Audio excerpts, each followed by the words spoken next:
এটা ব্ৰেকিং নগৰ ৰাইডুঙ্গিয়াত উত্তপ্ত পৰিস্থিতি এনআৰচিৰ গুৰুত্বপূৰ্ণ নথিপত্ৰ উদ্ধাৰক লৈ তীব্ৰ উত্তেজনা ইক্ৰামুল হুছেইন নামৰ এজনৰ পৰা জব্দ কৰা হৈছে এনআৰচিৰ শ নথিপত্ৰ নিশা লৈ গৈ থকা অৱস্থাত যুৱকজনক কৰায়ত্ব কৰিছে ৰাইজে উদ্ধাৰ হোৱা নথিপত্ৰখিনিত ধিং ৰাজহ চক্ৰ বিষয়াৰ কাৰ্যালয়ৰ অৱশেষত জাজৰি আৰক্ষীয়ে আটক কৰে যুৱকজনক উদ্ধাৰ হোৱা নথিপত্ৰখিনিও লৈ গৈছে আৰক্ষীয়ে উচ্চতম ন্যায়ালয়ে এনআৰচিৰ পুনৰীক্ষণ আবেদন গ্ৰহণ কৰাৰ সময়তে এনআৰচিৰ নথিপত্ৰ উদ্ধাৰক লৈ চাঞ্চল্য বিৰাজ কৰিছে নিশা লৈ গৈ আছিল এজন যুৱকে আৰু তেতিয়াই ৰাইজে এই নথিপত্ৰ জব্দ কৰিবলৈ সক্ষম হৈছে আৰু আৰক্ষীয়ে ইতিমধ্যে এই যুৱকজনক আটক কৰা হৈছে পুনৰ এবাৰ উল্লেখ কৰিছে এটা ব্ৰেকিং জনাইছো নগাঁও ৰাইডুঙ্গিয়াত উত্তপ্ত পৰিস্থিতি এনআৰচিৰ গুৰুত্বপূৰ্ণ নথিপত্ৰ উদ্ধাৰক লৈ তীব্ৰ উত্তেজনাই বিৰাজ কৰিছে ইক্ৰামুল হুছেইন নামৰ এজনৰ পৰা জব্দ কৰা হৈছে এনআৰচিৰ শ নথিপত্ৰ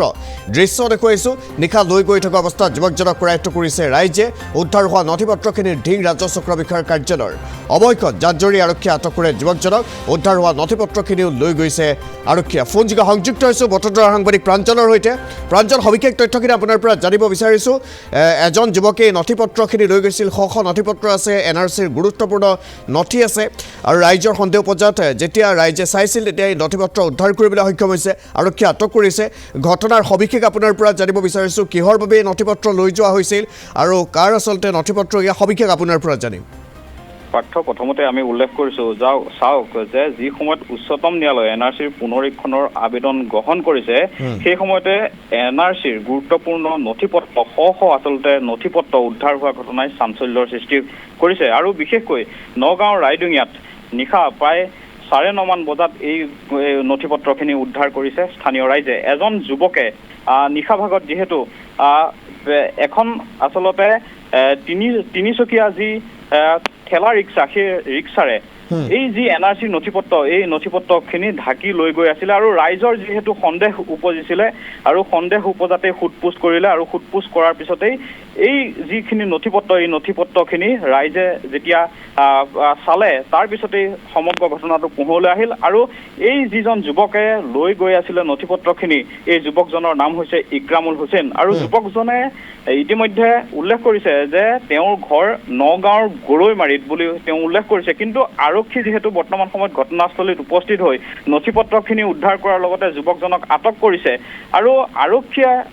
আমি কাইলৈৰ দিনটোত আচলতে এই সমগ্ৰ ঘটনাৰ বিষয়ে সবিশেষ জনাব পাৰিম কিন্তু চাওক যে এটা গুৰুত্বপূৰ্ণ বিষয় যি এনআৰচিৰ নথিপত্ৰ অৰিজিনেল যি নথিপত্ৰ সেই নথিপত্ৰখিনি উদ্ধাৰ হোৱা ঘটনাই কিন্তু চাঞ্চল্যৰ সৃষ্টি কৰিছে আৰু নিশা ভাগত এই যুৱকজনে কি উদ্দেশ্য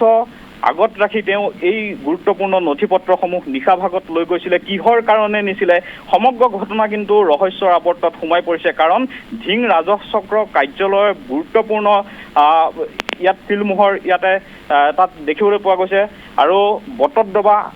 আলিটাঙনি বিভিন্ন অঞ্চলৰ বিভিন্নজন ব্যক্তি আচলতে শ নথিপত্ৰ হাজাৰো অধিক ইয়াতে ফাইল উদ্ধাৰ যিহেতু হৈছে আৰক্ষীয়ে বৰ্তমান সময়ত সেই ফাইলসমূহ উদ্ধাৰ কৰি আৰক্ষী থানালৈ লৈ গৈছে কিন্তু এই যিটো সমগ্ৰ ঘটনা এই সমগ্ৰ ঘটনা কিন্তু আচলতে ৰহস্যৰ সৃষ্টি হৈছে যুৱকজনে কি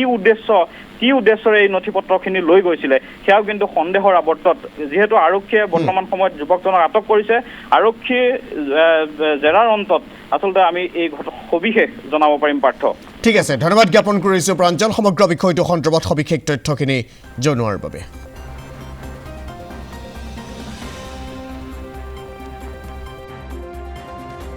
মানে ভঙা চিঙা গাড়ীত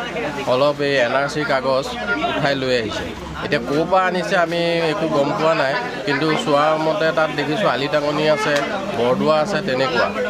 এতিয়া আমি সন্দেহজনকভাৱে মানে কিছুমান লৰালৰি গোট খাই তাক ধৰি ৰাখি পেলাই এতিয়া কাগজ পানী চাওঁতে ওলাইছে এনআৰচি কাগজ ল'ৰাটো ক'ৰ হয় কিবা গম পাইছে ল'ৰাটো সি গৰৈমাৰী বুলি কৈ আছে আমি এইফালে গৈ থকা এজন আমি ভাঙা চিঙা মানুহ দেখিলোঁ তেখেতক আমি দেখি পেলাই ৰাখিলোঁ যে তই ক'ৰ পৰা আহিছে ইমান ৰাতি তেওঁৰ পৰা দেখিলোঁ মানে কি কিছুমান এনআৰচি অৰিজিনেল ডকুমেণ্টছ আছে আৰু তেখেতৰ নাম ইক্ৰামুল হুছেইন বুলি কৈছে আমি কিমান যথাসংখ্যক নাজানো বাৰু কিন্তু ইক্ৰামুল হুছেইন বুলি কৈছে কিন্তু যিমানখিনি আমি ডকুমেণ্টছ পাইছোঁ তাত জেৰক্স নাই চব অৰিজিনেল ডকুমেণ্টছ তাত চিল আছে আছে অৰিজিনেল, আমি চাইছোঁ, চাইন আছে অৰিজিনেল, তেওঁ এনেকৈ ইমান বাহিৰৰ পৰা ইমান ৰাতি কেনেকৈ আনিছে? তেওঁ দিনত আনিব পাৰিলেহেঁতেন, জেৰক্স হ'লে আমাক ক'বলগীয়া নাই, ৱেষ্টিং থাকে কেতিয়াবা জেৰক্স এইটো বেলেগ, চব অৰিজিনেল ডকুমেণ্টছ আনিছে তেওঁ। আৰু তেওঁক আমি এতিয়া সুধিছোঁ তেওঁ ক'ৰ পৰা আনিছে, তেওঁ মানুহৰ নাম নাজানো বুলি কৈছে, বৰদোৱাৰ পৰা আনিছোঁ বুলি কৈছে। তাত আলিটাঙনি ডকুমেণ্টছো ওলাইছে, বেলেগ জেগাত ঢিঙৰো ওলাইছে, কিন্তু তেওঁ আনিছোঁ বৰদোৱাৰ পৰা বুলি কৈছে, কিন্তু মানুহজনৰ নাম কোৱা নাই এতিয়ালৈকে। কিন্তু সেইটো কাৰণে আমাৰ সন্দেহ হৈছে মানে কি, এনেকৈ যদি অৰিজিনেল ডকুমেণ্ট চূড়ান্তভাৱে যদি ৰাতি লৈ যায়, তেতিয়াহ'লে আমাৰ জেনেৰেল জনসাধাৰণৰ কাৰণে কি হ'ব? সেইটো আমাৰ বহুত মানে বিষাদ্য বিষয় হৈছে। মানে কিয় এই বস্তুটো হ'ব নালাগে, তেওঁ কোনে বেচিছে কি কথা, আমি সেই বস্তুটো জানিবৰ কাৰণে মানে অধীৰ আগ্ৰহেৰে বাট চাই আছোঁ। আৰক্ষীক খবৰ দিয়া হৈছে? আৰক্ষীক খবৰ দিয়া হৈছে, আৰু আৰক্ষীয়ে লওক তাৰ তদন্তটো, মানে কাৰণ অৰিজিনেল ডকুমেণ্টছ এনেকৈ চোৰাংভাৱে কোনে বেহা ব্যৱহাৰ কৰিছে সেইটো আমি নাজানো, কিন্তু অৰিজিনেল ডকুমেণ্টছ এনেকৈ বেচিব পাৰে বুলি আমি নাভাবোঁ, মানে জেনেৰেল জনসাধাৰণে। সেইটোৱে মানে বেয়া লাগিছে, কিয় অৰিজিনেল NRC হেন এটা যোনটো গুৰুত্বপূৰ্ণ বিষয়, সঁচা কথা গুৰুত্বপূৰ্ণ, কিন্তু সেই বস্তুটো কেনেকৈ চব ডকুমেণ্টছৰ অৰিজিনেল চিল আছে, চাইন আছে, তাৰপিছতো কেনেকৈ বেচিছে তেওঁলোকে জানিব। আৰু কোনে বেচিছে অৰিজিনেল এতিয়ালৈকে আমাৰ নাম কোৱা নাই, কৈছে জেগা চিনি পাওঁ, বৰদোৱাৰ পৰা আনিছোঁ, তেওঁ বেলেগ বেলেগ টাইমত বেলেগ বেলেগ জেগাৰ নাম লৈ আছে, কিন্তু অৰিজিনেল কথাটো এতিয়ালৈকে আমাক জনোৱা নাই। সেইটো কাৰণে আমি আৰক্ষীক জনাইছোঁ, তেওঁলোকে অকণমান বিষয়টো বিচাৰ কৰিলে ভাল হয়।